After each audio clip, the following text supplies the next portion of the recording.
تو میں اپنے والد سے 2 پیسے لیتی، 1 پیسے کی تندور کی روٹی لیتی اور 1 پیسے کا دہی لیتی اور گھر آ کر کھا کر سو جاتی تھی۔ دہی اور روٹی مجھے بہت پسند تھی۔ ایک مرتبہ میرے والد تشریف لائے تو معمول کے مطابق میں ان سے 2 پیسے لیے اور دہی اور روٹی لینے کے لیے گھر سے نکل پڑی۔ جیسے ہی میں دہی اور روٹی لے کر گھر میں واپس آ رہی تھی کہ مجھ سے پہلے ایک سادھو جیسا دکھنے والا شخص، جو ہندوؤں میں سادھو بابا ہوتے ہیں، بالکل اسی طرح دکھنے والا ایک شخص گھر میں داخل ہوا۔ مجھے لگا اوپر منزل پر جو لوگ رہتے ہیں ان میں سے کسی کے جان پہچان میں ہوگا، تو میں اپنی دہی اور روٹی کو اپنے کپڑوں سے ڈھانک کر کہ کہیں اس سادھو بابا کی نظر نہ لگ جائے، چھپاتے ہوئے اور سادھو بابا کے بارے میں اول فول بکتے ہوئے، برا بھلا کہتے ہوئے گھر میں داخل ہوئی۔ ابھی 2 قدم ہی چلی ہوں گی کہ اس سادھو نے میرا گلا ایک ہاتھ سے پکڑ کر دبانا شروع کر دیا۔ میرے ہاتھ سے دہی اور روٹی دور جا گری اور میں چیخنے چلانے لگی۔ میری چیخیں سن کر میرے والد، والدہ، بہنیں سب باہر آ گئیں۔ انہوں نے مجھے صحن میں بے ہوش پایا۔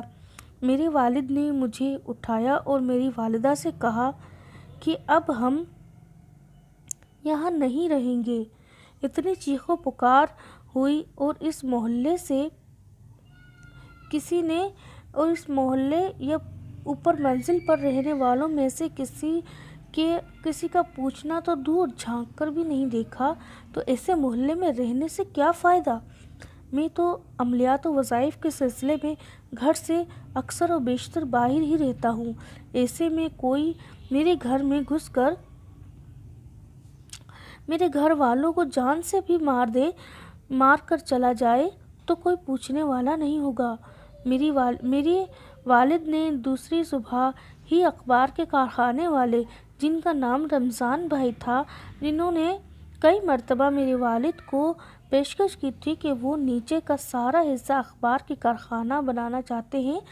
اور اس کے لیے میرے والد کو منہ مانگی رقم بھی دینے کو تیار تھے، ان کو اگلی صبح بلایا اور صرف 700 روپے جو لانڈھی جانے کا کرایہ تھا، اس وقت تمام سامان کے ساتھ،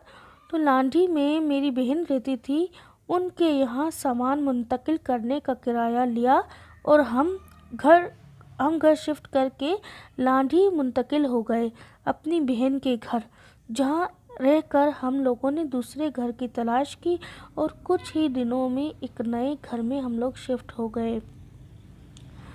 اس واقعے کو آج بہت سال بیت چکے ہیں، لیکن اب تو میں ٹھیک سے چل بھی نہیں پاتی کہ وہاں جاؤں، لیکن آج سے تقریباً 8 سال پہلے یا 9 سال پہلے میرا اس جگہ سے گزر ہوتا تھا جہاں یہ ہمارا گھر تھا، تو وہ گھر اس وقت بھی اسی حالت میں موجود تھا۔ مجھے نہیں معلوم کہ وہاں پر مزید لوگ رہا کرتے تھے یا وہ بھی جو کرایہ دار تھے چھوڑ کر چلے گئے، وہ گھر بعد میں بسا یا نہیں بسا، لیکن اس گھر سے جو میرے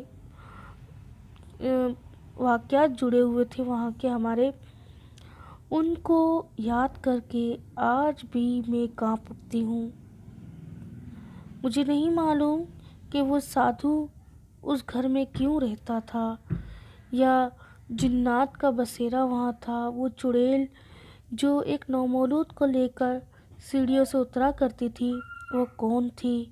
اور اس کے بارے میں کیا راز ہے میں نہیں جانتی، لیکن اللہ تعالیٰ سے دعا ہے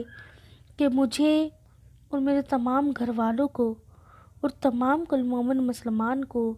اس قسم کی آفات سے اور اثرات سے اللہ تعالیٰ اپنی پناہ میں رکھے اور اس قسم کے شر سے ہمیں اپنی پناہ میں رکھے۔ اسی دعا کے ساتھ آج کی کہانی یہیں تک ختم ہوتی ہے، یہ واقعہ یہیں ختم ہوتا ہے۔ انشاءاللہ ملتے ہیں نیکسٹ کسی ویڈیو میں، جس میں ایک نیا واقعہ میں آپ لوگوں کے لیے لے کر آؤں گی، اور یہ میرے تمام واقعات جو بھی ہیں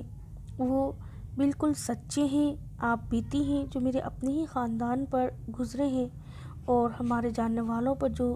آپ بیتی ہیں وہی میں شیئر کرتی ہوں اپنے پیج پر، اپنی ویب سائٹ پر اور اپنی یوٹیوب چینلز پر بھی۔ امید ہے آپ لوگوں کو پسند آئی ہوگی، اگر پسند آئی ہے تو پلیز لائک اور شیئر ضرور کیجیے اور ساتھ لگی گھنٹی کے بٹن کو ضرور پریس کیجیے تاکہ میری ہر نئی آنے والی ویڈیو آپ کو سب سے پہلے ملے، اور یہ بالکل فری ہے۔ آپ کے کمنٹس کا انتظار رہے گا، آپ لوگ ضرور کمنٹس کیجیے گا کہ آپ لوگوں کو یہ کہانی کیسی لگی اور کیا آپ کے ساتھ بھی کوئی ایسے واقعات گزرے ہیں یا آپ کے جاننے والوں کے ساتھ کوئی ایسے واقعات گزرے ہیں۔ آپ ہمارے پیج پر بھی لکھ سکتے ہیں ہمیں، اور ہماری ویب سائٹ کو بھی آپ سبسکرائب کر کے اس کے ساتھ آپ ہمیں کمنٹس کر سکتے ہیں، ہمیں آپ وہاں پر بھی لکھ سکتے ہیں۔ تو چلتی ہوں فرینڈس، اپنی دعاؤں میں یاد رکھیے گا۔ مجھے دیجیے اجازت، ملتے ہیں نیکسٹ ویڈیو میں۔ اللہ حافظ۔